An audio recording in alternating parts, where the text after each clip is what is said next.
अस्सलाम वालेकुम व्यूअर्स, ये एक और दरख्वास्त हमारे पास मौजूद है यहाँ पर, और ये अपने शौहर के हवाले से कुछ कहना चाह रही हैं।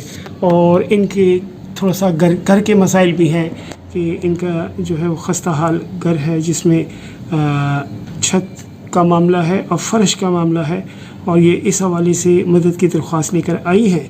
और इनके शौहर जो है वो ठेला लगाते हैं, लेकिन उसमें सामान नहीं है। तो पहले तो मेरी बहन ये बताइएगा कि आपके शौहर करते क्या हैं? अस्सलाम वालेकुम।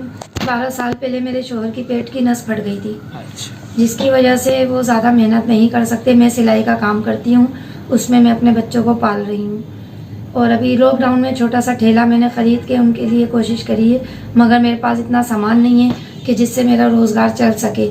मेरे बच्चों की तालीम भी अधूरी रह गई है, ना मेरे पास इतने वसाइल हैं कि मैं बच्ची की 3 साल पहले मैट्रिक किया है, सर्टिफिकेट नहीं निकाल पा रही मैट्रिक का। और छोटा बेटा है मेरा 7वीं क्लास में, मैं उसको भी आगे नहीं पढ़ा सकी हूँ।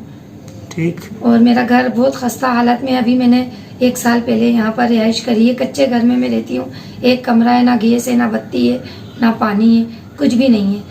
बस मेरी अपील है आप लोगों से कि मेरी मदद करें ताकि मेरा रोज़गार सेट हो जाए, तो सारे हालात सेट हो जाएंगे। तो घर के हवाले से क्या चाह रही हैं आप? घर के हवाले से कि सर मेरा कच्चा घर है, सहन में फर्श हो जाए, कमरे में फर्श हो जाए और कमरे की छत डल जाए, टीन की छत हो बेशक।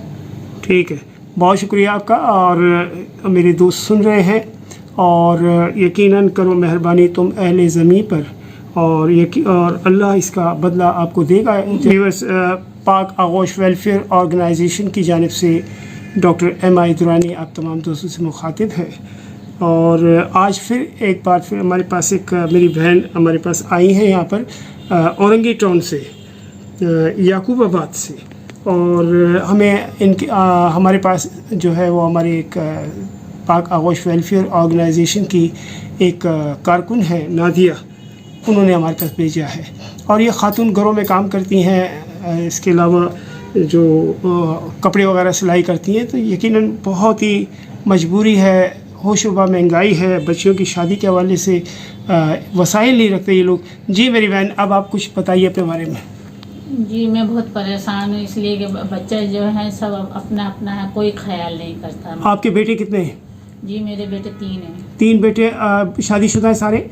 जी अलग हैं, मतलब आपके साथ नहीं रहते? जी नहीं, मेरे साथ नहीं है। अच्छा, तो बहनों की शादियों के हवाले से भी कोई काम नहीं करेंगे वो? नहीं, वो उनके वसाइल इतने नहीं, वो खुद मजदूर हैं। अच्छा ठीक है। उनकी ताकत नहीं। मैंने उनसे कहा था, कहने लगे नहीं अम्मी इतना नहीं, हम क्या कर सकते हैं। कहने लगे आप अच्छा बताइए, हम खुद। अब मैंने और जगह भी कहा मैंने, तो बस यही कि आपका मुझे किसी ने बताया, तो इस वजह से मैं आपने ये दरख्वास्त कहीं और भी दे रखी है? नहीं। ठीक। नहीं, मैं यहीं पर ही मुझे बताया मेरे को, तो एक खातून बेचारी, उन्होंने कहा आप वहाँ चलिए, मैं करूँ। इसलिए कि मैं बहुत परेशान हूँ बच्ची की वजह से, कि मेरी भी हालत ठीक नहीं रहती तबीयत, इसलिए कि चाहती हूँ कि बच्ची को अपने घर से इज्जत से आप लोगों से जो मदद हो सकती है मेरी करें। आपकी बेटी की शादी कब है? मई के महीने। मई में तय हो चुकी है? जी ठीक। नहीं तारीख नहीं हुई, मतलब मई का महीना, इसलिए कि सामान का हो जाएगा तो मैं कर दूंगी बस इंशाल्लाह। व्यूअर्स, ये खातून अपना जो है वो बता रही थी कि मई में इनकी शादी है। और मेरी उन तमाम दोस्तों से जो इस वक्त हमारी इस वीडियोज़ को देख रहे हैं, उनसे दरख्वास्त है कि अगर आप जहेज़ के ये क्रॉकरी की मद में इनको मदद की ज़रूरत है, तो हमारे साथ ताउन कीजिएगा, ताकि इस बहन बेटी की शादी के हवाले से हम इनके इंतज़ामात इंशाअल्लाह मई के अंदर कर सकें।